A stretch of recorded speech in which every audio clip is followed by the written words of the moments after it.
కృష్ణా జిల్లా గుడివాడలో జరిగిన కోడి పందాల్లో ఘర్షణ జరిగింది. గొడవలో ఇద్దరికి తీవ్ర గాయాలయ్యాయి.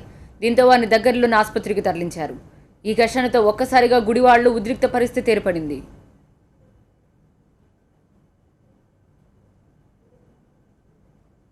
చంపేసేవాళ్ళు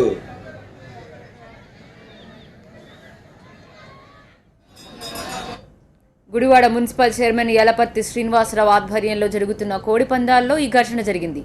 గత 2 రోజులుగా ఇక్కడ కోడి పందాలు జరుగుతున్నా పోలీసులు పట్టించుకోలేదని స్థానికులు చెబుతున్నారు. కోడి పందాలు జరుగుతున్న ప్రాంతంలో కొందరు కావాలనే గొడవ పెట్టుకుని దాడులకు పాల్పడ్డారని బాధితుల బంధువులు చెబుతున్నారు. పరిగెత్తించి మరీ కొట్టారని ఆవేదన వ్యక్తం చేస్తున్నారు.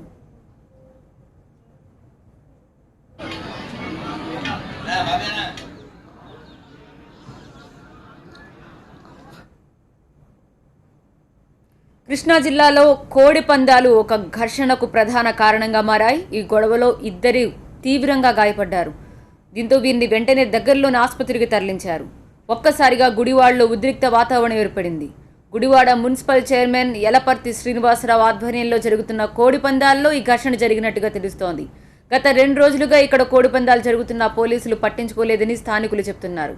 అయితే కావాలనే కోడి పందాల్లో ఇలా గొడవ పెట్టుకున్నారని, తద్వారా ఇలా దాడులకు తెగబడ్డారని తెలుస్తోంది. కోడి పందాలు జరుగుతున్న ప్రాంతంలో కావాలని గొడవ పెట్టుకుని దాడులకు పాల్పడ్డారని బాధితుల బంధువులు చెప్తున్నారు. ఏకంగా పరిగెత్తించి మరీ కొట్టారని ఆవేదన వ్యక్తం చేస్తున్నారు వారు. ఒకసారి చూస్తున్నాం మనం, సొమ్మసిల్లి పడిపోయారు. అక్కడ హాస్పిటల్లో తీవ్ర గాయాలతో చికిత్స పొందుతున్నారు ఒకరు. ఈ వాళ్ళనే కోడి పందాల్లో ఇలా ఒక వంకను చూపించి మరీ దాడికి తెగబడ్డారని బాధితుల బంధువులు చెప్తున్నారు. పనిచేస్తూ ఉంటుంటే వాళ్ళు గొడవ వేసుకున్నారు సార్. కావాలని గొడవ వేసుకున్న తర్వాత మేము గొడవ వేసుకుంటారని బయటకు వచ్చేసాము.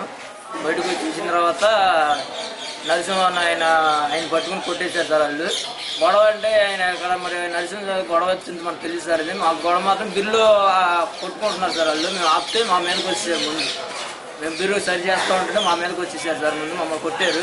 మేము బయటకు వచ్చేసాం సార్. తర్వాత బయటకు వచ్చేసిన తర్వాత నరసింహ ఆయన మీద వెనకాల పడి ఆయన కొట్టేశారు సార్. వాళ్ళు అదంటే ఆయన కొడుకుంటేదో అట్టు అడిగారని ఏదో అన్నారని ఆయన రివర్స్ చేసి మాట్లాడారు సార్. ఆయన పట్టుకొని కొట్టేసి చేసారులో తలక పగల కొట్టేశారు. మా తమ్ముని కూడా చేసేస్తే తలక పగల కొట్టేశారు. మామూలుగా అక్కడే ఉన్నారు సార్. మేము సెలవు అమ్ముకుంటుంటే వేరే వాళ్ళని కొడితే వెళ్ళేసి చూస్తానికి వెళ్ళారు అనమాట. వెళ్ళంగానే అందరూ 100 మంది దాకా ఇంటికి కలిపేసి బండి మీద పడేసి కొట్టేసి పరిగెత్తించి కొట్టేశారు. చెత్త పెట్టి బీర్ చేస్తారు పెట్టి 100 మంది దాకా పరిగెత్తారు సార్. కొట్టేశారు సార్. చచ్చిపోయారు. ఎక్కడ 100 మంది యలపర్తి గ్రౌండ్ దగ్గర సార్.